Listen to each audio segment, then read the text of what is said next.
ಕುಡುಕರ ತಾಣ, ಸ್ವಚ್ಛತೆಯೂ ಇಲ್ಲ, ಶೌಚಾಲಯವೂ ಇಲ್ಲ, ಗಬ್ಬೆದ್ದು ನಾರುತ್ತಿರುವ ಎಪಿಎಂಸಿ ಆಡ್.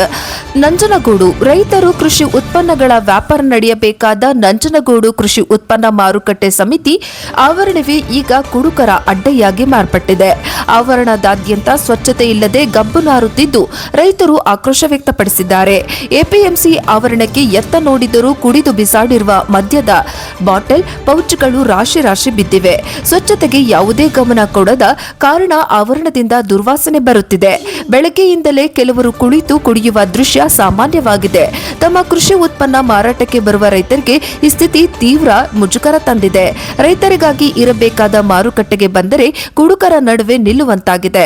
ಮಹಿಳೆಯರು, ವೃದ್ಧ ರೈತರು ಆವರಣ ಪ್ರವೇಶಿಸಲು ಭಯಪಡುವಂತಾಗಿದೆ. ಒಂದು ಕಡೆ ಉದ್ಘಾಟನೆಗೊಂಡ ಮಾರುಕಟ್ಟೆ ಸದ್ಬಳಕೆಯಾಗುತ್ತಿಲ್ಲ, ಇತ್ತ ಶೌಚಾಲಯವೂ ಇಲ್ಲ, ಸ್ವಚ್ಛತೆಯೂ ಇಲ್ಲದೆ ಯಾರು ದಿಕ್ಕಲ್ಲದಂತಾಗಿರುವ ಮಾರುಕಟ್ಟೆ ತಾಣವಾಗಿದೆ. ಮಾರುಕಟ್ಟೆಗೆ ಬರುವ ವಾಹನಗಳು, ವ್ಯಾಪಾರಿಗಳು ಕೂಡ ಈ ಅಶುಚಿತ್ವ ವಾತಾವರಣದಿಂದ ಕಂಗಾಲಾಗಿದ್ದಾರೆ. ಸಂಜೆಯಾದರೆ ಕುಡುಕರ ಕಾಟ. ಇದಕ್ಕೆಲ್ಲ ಬ್ರೇಕ್ ಯಾವಾಗ ಎಂಬುದು ಸ್ಥಳೀಯರ ಆಕ್ರೋಶವಾಗಿದೆ. ಬೈಟ್ ಶಿರಮಳ್ಳಿ ಮಂಜುನಾಥ್, ರೈತ ಸಂಘದ ಅಧ್ಯಕ್ಷರು, NKS TV4. ಎಲ್ರಿಗೂ ನಮಸ್ಕಾರ. ಇದು ನಂಜನಗೂಡು ತಾಲೂಕು ಕೃಷಿ ಉತ್ಪನ್ನ ಮಾರುಕಟ್ಟೆ ಎಪಿಎಂಸಿ. ಇಲ್ಲಿ ರಾತ್ರಿ ಆಯಿತು ಅಂದರೆ ಕುಡುಕರಾವಳಿ ನೋಡಿ, ಇಲ್ಲಿ ಪಾಕೆಟ್ಗಳು ಮತ್ತು ಅಲ್ಲಿ ನೋಡಿ ಕುಡ್ಕೊಂಡು ಈ ರೀತಿ ಇಲ್ಲಿ ಅನಾರಾಮ ಎಲ್ಲ ತಾಂಡವ ಬರ್ತದೆ. ಕ್ಲೀನಿಂಗ್ ಇಲ್ಲ. ಮತ್ತು ನೈಟ್ ಆಯ್ತು ಅಂದ್ರೆ 8 ಗಂಟೆ ಆಯ್ತು ಎಲ್ಲ ಕುಡುಕರಾವಳಿ ಸುತ್ತಮುತ್ತ ಗ್ರೌಂಡು. ಪಾಪ ಇಲ್ಲಿ ಕೇಳೋಕೆ ಹೋರು ಸೆಕ್ಯೂರಿಟಿಗಳ ಮೇಲೆ ಕುಡಿಯೋರು ಏಕವಚನದಲ್ಲಿ ಮಾತಾಡ್ತಾರೆ. ಅವ್ರು ಭಯ ಹತ್ಕೊಂಡು ಪಾಪ ಕೇಳಲ್ಲ. ಇಲ್ಲಿ ಆಡಳಿತ ವರ್ಗ ಇಲ್ಲಿ ಕೆಲಸ ಮಾಡ್ತಾರಲ್ಲಪ್ಪ, ಅವರು ಯಾರನ್ನಾರ ಪೊಲೀಸ್ನವರು ಒಂದು ರೌಂಡ್ 2 ರೌಂಡ್ ಒಂದು ಬರಳಿ ಏನಾರ ಅವರು ವ್ಯವಸ್ಥೆ ಮಾಡಲ್ಲ. ಇಲ್ಲೇನಪ್ಪ ಶಿಸ್ತಿಲ್ಲ.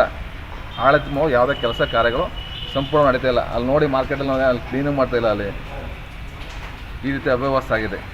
ಇದ್ರ ಬಗ್ಗೆ ಸಂಬಂಧಪಟ್ಟ ಈ ಗ್ರಾಮಾಂತರ ಪೊಲೀಸ್, ಟೌನ್ ಪೊಲೀಸ್ ಸ್ಟೇಷನವರು 1-2 ಬಾರಿ ವಿಸಿಟ್ ಕೊಡಬೇಕು ಅಂತ. ಇದು ಸಾರ್ವಜನಿಕ ಪ್ಲೇಸ್ ಆಗಲೂ ರಾತ್ರಿ 24/7 ಓಡಾಡ್ತಾರೆ ಸರ್ ರೈತರು. ಇಲ್ಲಿ ಬಂದಾಗ ಅಭ್ಯಚ್ಚವಾಗಿ ಏನೋ ಮಾತಾಡೋದು ಕೇಳಿದಾಗ ಇರೋ ಕಾಪಿ ಕುಡಿತೀನಿ ಅಂದ್ರೆ ಕುಡ್ಗೆ ಅಂದ್ರೆ ಏನೇನೋ ಅಭ್ಯಚ್ಚವಾಗಿ ಮಾತಾಡ್ತಾರೆ. ಈ ರೀತಿಯಾಗಿದೆ ಸರ್.